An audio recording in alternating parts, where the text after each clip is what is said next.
به نام خدا. سلام دوستان عزیزم، وقتتون بخیر باشه. پادکست صدای سکوت امروز رو با کتاب زیبای سلامتی کامل نویسنده دیپک چوپرا شروع میکنیم. مترجمین این کتاب حمید رضا بلوچ و حسن هندیزاده هستند و چاپ هفتم این کتاب در سال 1400 بوده. این کتاب شامل 3 بخش هستش که در حوزه سلامتی از نگاه آیروودایی هستش.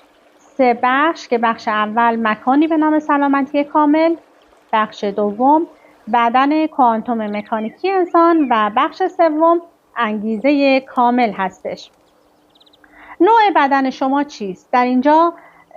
در این کتاب میتونیم با توجه به حوزه آیروودا و درباره سلامت نوع بدن خودمون رو مشخص کنیم که واتا هستیم، پیتا هستیم یا کافا هستیم. اما مقدمه، خلاصه ای از مباحث کتاب.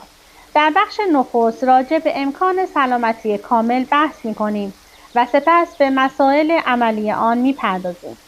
آیروودا به ما می‌آموزد که هر انسان دارای نوعی ساختار طبیعی منحصر به فرد است که پراکریتی یا نوع بدن نام دارد. با پاسخ دادن به پرسشنامه‌ای که در بخش دوم ارائه شده است، در خواهید یافت که به کدام یک از 10 نوع مختلف بدن تعلق دارید. این مهمترین گام به طرف دستیابی به سلامتی بیشتر است.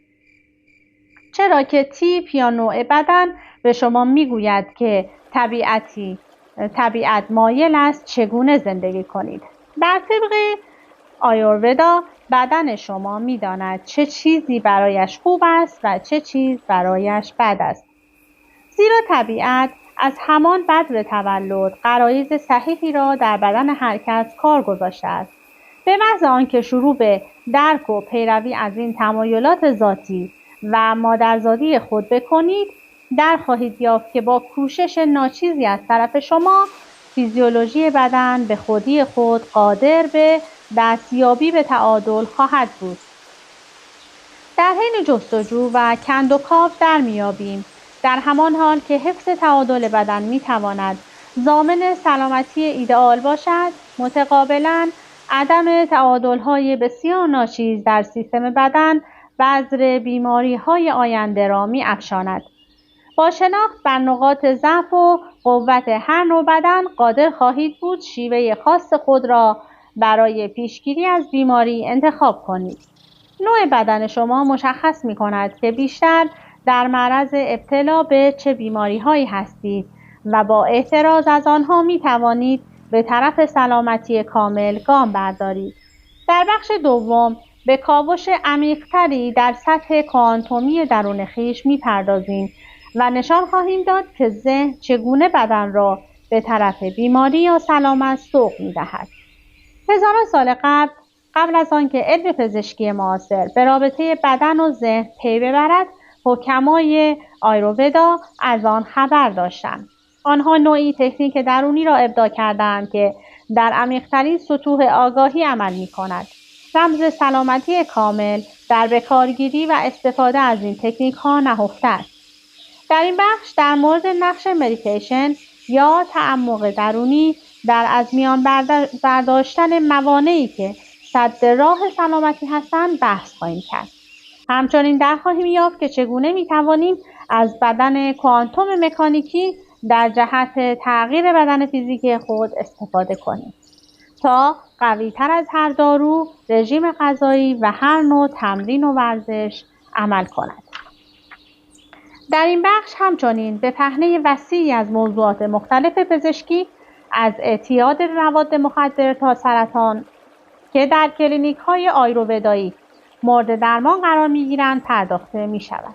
اگر از دریچه چشم دکتر آیروودایی به خود بنگرید و پرونده بیمارانی را که تحت برنامه‌های درمانی ما قرار گرفتن مطالعه کنید، بهتر درک خواهید کرد که شفای کوانتومی در راه نزدیک شدن هرچه بیشتر انسان به ذهن و بدن خود قدمی اساسی به جلو برداشته است. در بخش سوم بعد از ارائه طرح اصلی آیروودا کتاب را با توصیه‌های عملی که در طول 5 سال گذشته جمع‌آوری کردم پایان می‌دهم. سلامتی کامل هر کس به تعادل کامل بدن او بستگی دارد. هر چیزی که می‌خورید، می‌گویید، می‌اندیشید، انجام می‌دهید، می‌بینید و احساس می‌کنید بر توازن و تعادل کلی بدن شما تأثیر می‌گذارد. کنترل همه این تأثیرات غیر ممکن به نظر می‌رسد، ولی با این وجود با پیروی از برنامه غذایی مختص نوع بدن خود، ورزش و پیروی از یک سری عادات موسمی قادر خواهید بود بخش وسیعی از عدم تعادل‌های بدن فیزیکی خود را تصحیح کنید و از وقوع احتمالی آنها در آینده نیز جلوگیری نمایید.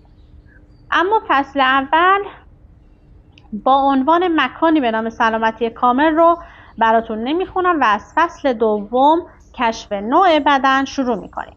این کتاب بسیار جالبی هستش. امیدوارم که تهیه‌اش بکنید و برای حوزه سلامتیتون استفاده کنید.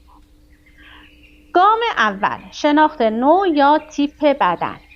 دکتر آیوروودایی به دنبال ویژگی هایی است که پراکریتی یا نوع بدن شما را مشخص سازد.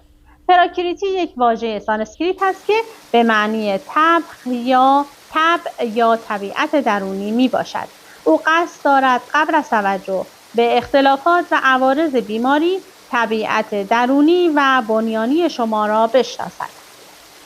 3 دلیل بسیار مهم زیر دلالت بر آن دارند که شناخت نوع بدن اولین قدم به سوی سلامتی کامل است. 1. بذر بیماری در سنین اولیه زندگانی کاشته می شود. 2. شناخت نوع بدن اقدامات پیشگیرانه را مشخص می کند. 3. شناخت نوع بدن باعث می شود که به هنگام بروز بیماری شیوه درمان مناسبتری را اتخاذ کنید. اما ایستگاه تغییر موضع بدن. هر اتفاق در ذهن نوعی معادل فیزیکی در بدن دارد. اگر کودکی از تاریکی بترسد، این ترس از طریق آدرنالینی که به جریان خون او سرازیر می‌گردد شکل فیزیکی به خود می‌گیرد. آیوروودا می‌گوید این ارتباط متقابل درونی در محلی بین ذهن و بدن انجام می‌گیرد، جایی که اندیشه به ماده تبدیل می‌شود. این محل جایگاه سه‌پایه فعال است که دوشا نام دارد. دوشاها منحصر به فرد و بسیار حائز اهمیت میباشند، چرا که این امکان را برای ذهن فراهم میآورند که با بدن گفتگو کند. همه امیدها، ترسها، رویاها و آرزوها به همراه ظریف‌ترین احساسات و آرزوها بر فیزیولوژی شما اثر می‌گذارند. این رویدادهای ذهنی در حالی که با بدن شما گفتگو می‌کنند دائما در حال ساختن آن نیز هستند. بر طبق آیوروودا دلیل اصلی چیرگی، آشفتگی و بی‌نظمی بر فرایند تکامل در همین جا نهفته است. عدم تعادل در دوشاها اولین نشانه ناهماهنگی ذهن و بدن میباشد. به همین علت است که شاعر درخشانی چون کیتس در سن 26 سالگی بر اثر سلمی میرد یا نابغه عالم موسیقی موزارت در سن 35 سالگی بر اثر بیماری کلیوی تسلیم مرگ می شود. در این موارد بدن نتوانسته است با نبوغ ذهن هماهنگ گردد. از طرف دیگر احیای دوشاها راهگشای نوعی سیستم بدن ذهن است که همیشه متعادل، همیشه سلامت و همیشه پیشرونده است. دوشاها بر 3 نوعند: واتا، پیتا، کافا. با وجود اینکه آنها هزاران عملیات مختلف را در سیستم بدن ذهن کنترل می‌کنند، اما عملکرد اصلی آنها به شرح زیر است. دوشای واتا کنترل کننده حرکات، دوشای پیتا کنترل کننده سوخت و زاست و دوشای کافا کنترل کننده ساختار. اما اینجا در صفحه 33 این کتاب آزمون تشخیص نوع بدن رو گذاشته با تعدادی از سوالات که قسمت اول برای دوشای واتا هستش، قسمت دوم برای دوشای پیتا و قسمت سوم برای دوشای کافا. با توجه به اعدادی که مشخص میشه شما میتونید دوشای بدن خودتون رو مشخص کنید. اما ما حالا میخوایم بریم و خصوصیات ریشه ها ببینیم چی هستش. خصوصیات نوع واتا: بدن لاغر و سبکی دارند، در انجام کارها سریع هستند، احساس گرسنگی نامنظم و عمل گوارش نامرتب، خواب سبک و مقطع و بیخوابی، با نشاط، سرزنده و دارای قدرت تخیل، هیجان زدگی و حالات متغیر روحی، هر چیز را زود یاد می‌گیرد و به همان زودی فراموش می‌کند، گرایش به نگرانی دارد، گرایش به یبوست مزاج دارد، به سرعت خسته می‌شود و تمایل به پرکاری دارد. انرژی فکری و جسمانیش به صورت انفجاری ظاهر می‌شود. ویژگی اساسی این افراد تغییرپذیری آنها میباشد. افراد واتا غیر قابل پیشبینی هستند و یکنواختی کمتری نسبت به نوع پیتا و کاپا دارند. صفت مشخصهشان قابلیت تنوع آنها در اندازه، شکل و حالت و اعمال آنها میباشد. انرژی روانی و جسمانی آنان نیز به صورت انفجاری ظاهر میشود و ناپایدار است. خصوصیات زیر به نحو برجسته‌ای در نوع واتا دیده میشود. احساس گرسنگی در هر موقع روز یا شب دارند، هیجانات عاشقانه و تغییر حالت دائمی دارند، هر شب در ساعات مختلفی به بستر می‌روند، نخوردن یک وعده غذا نهار یا شام و به طور کلی عادات نامنظم غذایی دارند، هضم کردن خوب غذا در یک روز و بدی گوارش در روز دیگر، بروز انفجارهای عاطفی کوتاه مدت که به سرعت فراموش می‌شوند، سریع راه رفتن. واتاها از نظر جسمانی لاغرتر از تیپ‌های پیتا یا کافه هستند و دارای شانه‌ها یا لگن خاصره باریکی میباشند. گاز گرفتن لب از خصوصیات مشخصه تیپ واتاست. با اینکه اکثر افراد واتا اندام خوبی دارند ولی وجود پاهای قوسدار، انگشتان پایی به داخل کش شده، انحنای ستون فقرات، انحنای حفره بینی و همچنین نزدیکی یا دوری بیش از حد چشم از یکدیگر نیز در آنها امری عادی است.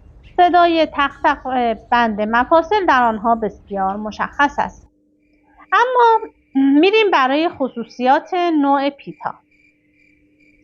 ساختمان بدنی متوسط دارند، توان و طاقت متوسط دارند، تشنگی و گرسنگی شدید، گوارش قوی، نمیتواند از یک وعده غذا چشم‌پوشی کند، رنگ مو بور، قهوه‌ای روشن، قرمز یا متمایل به قرمز. دارای شخصیتی جسور و پرجرأت که امور خطیر و رقابت را دوست دارد، تیزهوش، شیوه صحیح دقیق و شمرده، شیوه صحبت دقیق و شمرده، در موقع استرس گرایش به خشم و غضب دارد، رنگ پوست روشن یا سرخ و سفید، معمولاً ککمکی، بیزار از آفتاب و هوای گرم.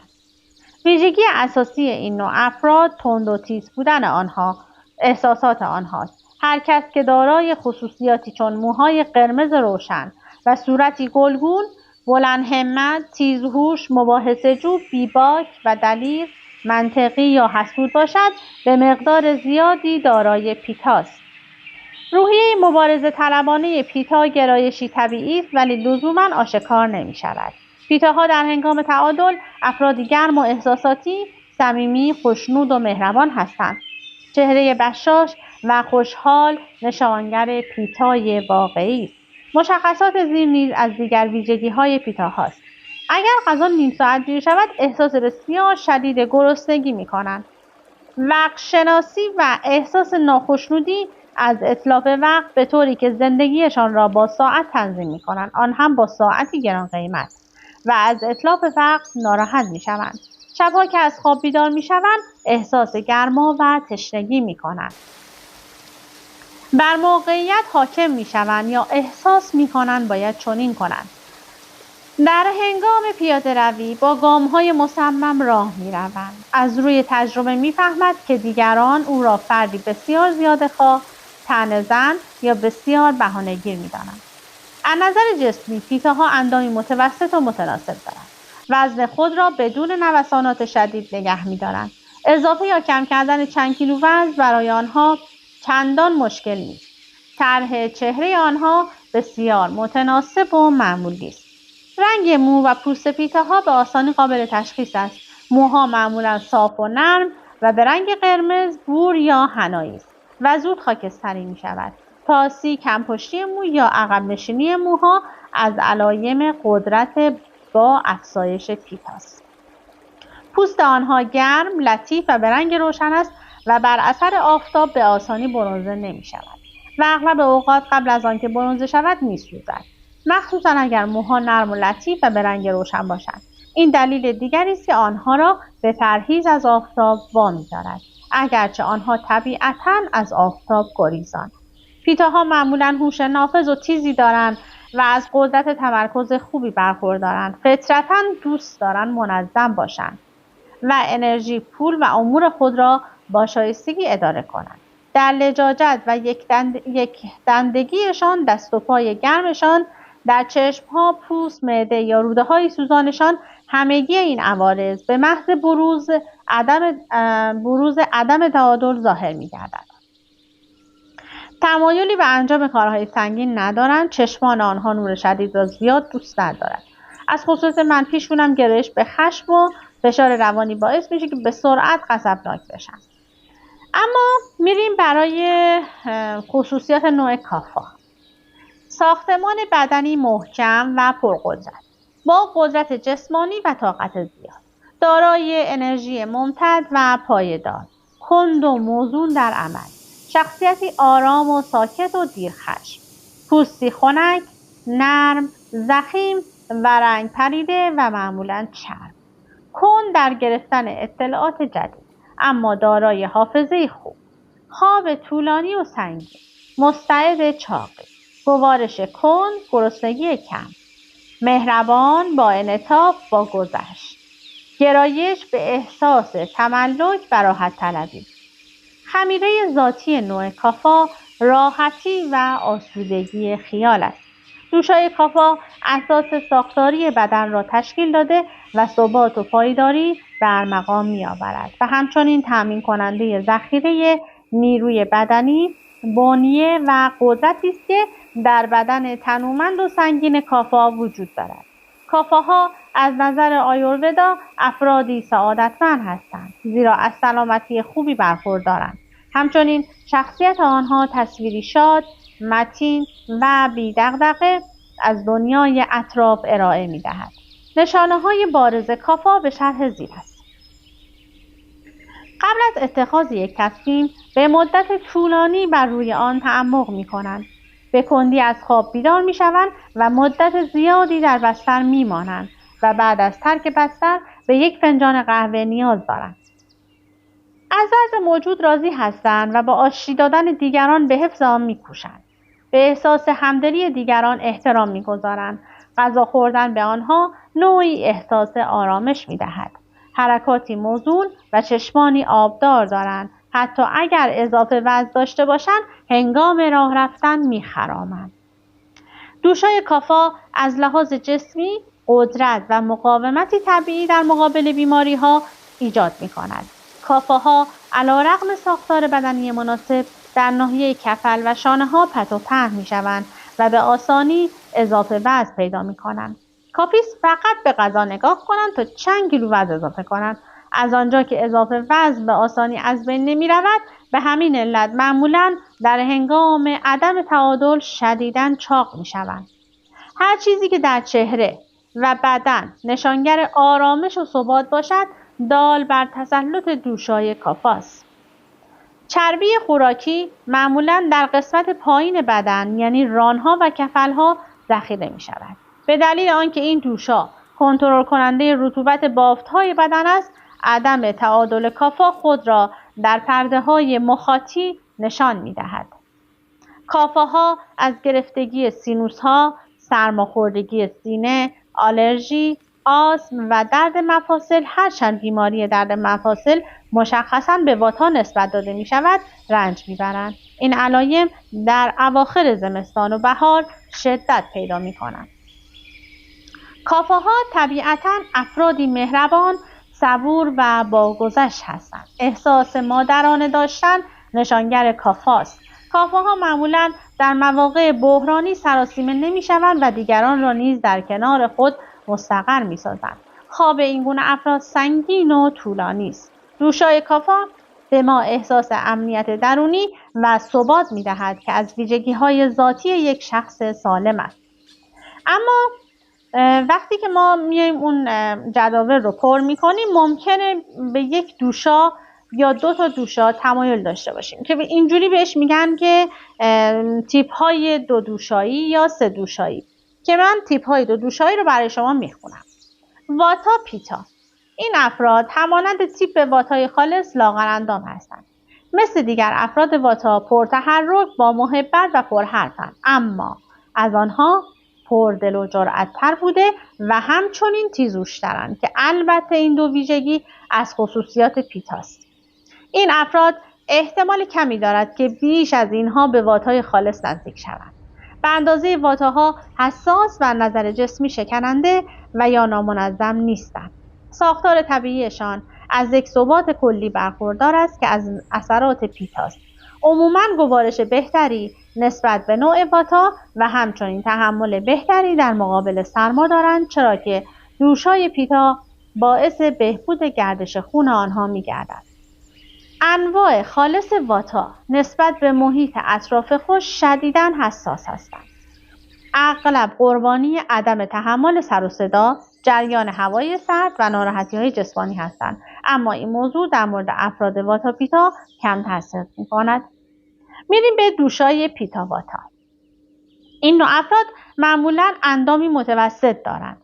از واتا پیتاها که بدنشان به اندام استخوانی نوع خالص واتا نزدیکتر است، قوی‌تر و عضلانی‌تر هستند. در حرکات خود سریع بوده و بنیه مستحکمی دارند و اغلب از اعتماد به نفس خوبی برخوردارند. شدت و عمق پیتا در آنها کاملا آشکار است. سبکبالی واتا نیز حضور دارد، اما به مقدار کمتر. دستگاه گوارش قوی‌تری دارند و عمل دفع در آنها منظم‌تر از انواع واتا پیتا یا واتاست. به استقبال مشکلات رفته و با شور و حرارت و بیباکانه با آنها دست و پنجه نرم می‌کنند.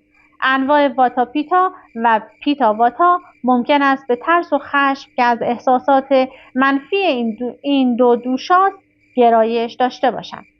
به هنگام عدم تعادل و تحت فشارهای روحی، ترکیب این دو احساس منفی آنها را عصبی، بیمناک و نگران می‌کند. از نظر طب آیورویدایی از نوع پیتا واتا بیشتر از سایر تیپ‌ها در معرض خطر بیماری‌های قلبی قرار دارد و تیپ‌های واتا پیتا از این نظر پشت سر آنها قرار دارند. دوشای بعدی دوشای پیتا کافاست. دوشای کافا از نظر ساختاری آنچنان عنصر نیرومندی است که باعث تنومندی جسمانی انواع دو دوشایی ها می شود، حتی اگر دوشای غالب نباشد. تیپ های پیتا کافا معمولاً قابل تشخیصند، زیرا از یک طرف دارای رفتار پرشور و هیجان نوع پیتان و از طرف دیگر استحکام بدنی نوع کافا را دارا هستند. آنها از نوع پیتا واتا عضلانی ترند و حتی ممکن است خیلی درشت هیکل باشند. شخصیت آنها ممکن است آمیزه‌ای از ثبات کافا و قدرت پیتا به همراه گرایش به خشم و بهانه‌جویی باشد که معمولاً بسیار واضح‌تر از آرامش تیپ کافای خالص است. این نوع بدن مخصوصاً برای ورزشکاران مناسب است، زیرا انرژی پیتا را به استقامت کافا می‌افزاید. برای پیتا کافاها دشوار است یک وعده غذا را حذف کنند. ترکیب گوارش قوی پیتا و مقاومت کافا معمولاً سلامت جسمانی بسیار خوبی را برای این گونه افراد برمغان می‌آورد. میریم برای دوشای بعدی، کافا پیتا. در این نوع استحکام ساختاری کافا بیشتر جلوه‌گر است. کافا پیتاها ساختمان عضلانی خوبی دارند، البته چربیشان بیش از انواع پیتا کافا و یا پیتاست. در نتیجه چهره و بدن آنها گردتر به نظر می آید. حرکاتشان کندتر و آرامتر از تیپ پیتا کافاست و اضافی کافا به آنها بنیه و انرژی بیشتری می دهد. اگر به طور مرتب ورزش کنند روحیه و احساس بهتری دارند و این امر باعث خنثی شدن سستی و رخوت کافه‌ها می شود. انگیزه تحرک و فعالیت در آنها کمتر از نوع پیتا کافه است. اما دوشای بعدی واتا کافا، این نوع افراد معمولاً به هنگام شناسایی تیپ بدن خود از طریق تست تشخیص نوع بدن دچار مشکل میشن، زیرا واتا و کافا در دو نقطه مقابل یکدیگر قرار دارند.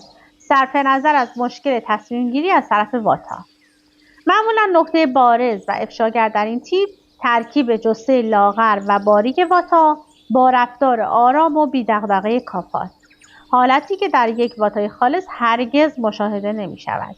به بیان دیگر، این گونه افراد شخصیت رفتاری کافا را دارند بی آنکه از هیکل تنومند کافایی بهره مند باشند. در حقیقت از آنجا که بی‌نظمی واتایی بر جسم آنها تسلط دارد، این افراد می توانند حتی خیلی ریزاندام‌تر نیز باشند.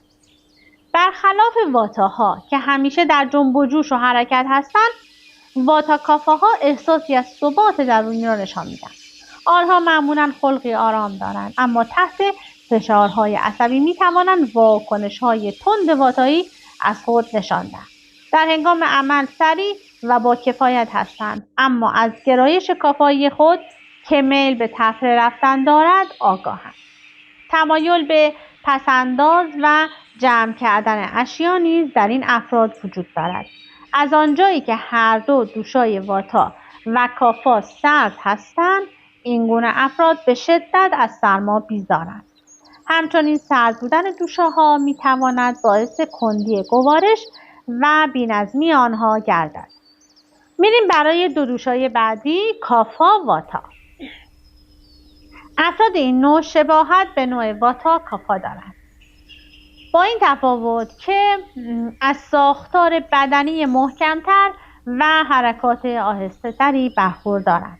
کافا به آنها خلقی ملایم و در مقایسه با نوع واتا کافا احتمالاً آرامش بیشتری می‌دهد، ولی فاقد شور و اشتیاق مخصوص نوع واتا هستند. آنها همچنین گرایش بیشتری به ورزش دارند و از بنیه قوی‌تری برخوردارند. این گروه نیز مثل انواع واتا کافا احتمالاً از گوارش نامنظم رنج میبرند و نمیتوانند سرما را تحمل کنند. اما ما سه دوشایی هم داریم، یعنی ممکنه که یک شخص وقتی اون سوالات رو پر میکنه ببینه که به هر سه تا دوشا تمایل داره. بعضی وقتا گفته میشه که نوع سه دوشایی بهترین شانس را برای حفظ تعادل دارد، زیرا در این گونه افراد مقدار واتا، پیتا و کافا کم و بیش با هم برابرند و هیچ دوشایی برتر و قویتر از بقیه نیست. آورده یک ساما دوشای واقعی، نوع دوشای متعادل، سلامتی خوب در زندگی، مسئولیت ایدئال در مقابل بیماری ها و طول عمر است. اما از طرف دیگر به هنگام بروز عدم تعادل، نوع سه دوشایی یک امتیاز منفی است، چرا که افراد این گروه باید هر سه دوشا را به حالت تعادل درآورند و این امر با توجه به اینکه رهبریتی در بین این دوشاها وجود ندارد تا حرکات لجام گسیخته برخی دوشاها را متوقف کند، کار بس دشواری است.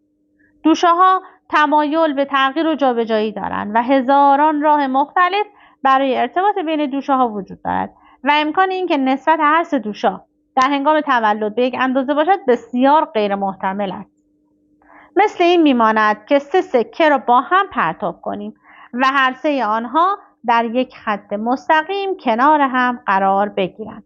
بنابراین تیپ های سه دوشایی به احتمال زیاد از نوع دو دوشایی هستند. به هر حال نکته مهمی نیست که خود را در یکی از این تقسیم بندی ها جای دهید، بلکه موضوع اصلی شناخت خودتان است و این امر امکان پذیر و شدنی حتی وقتی که تشخیص تیپ بدنیتان در آغاز اندکی مبهم به نظر برسد، همانطور که افراد سه دوشایی معمولاً چنین هستند.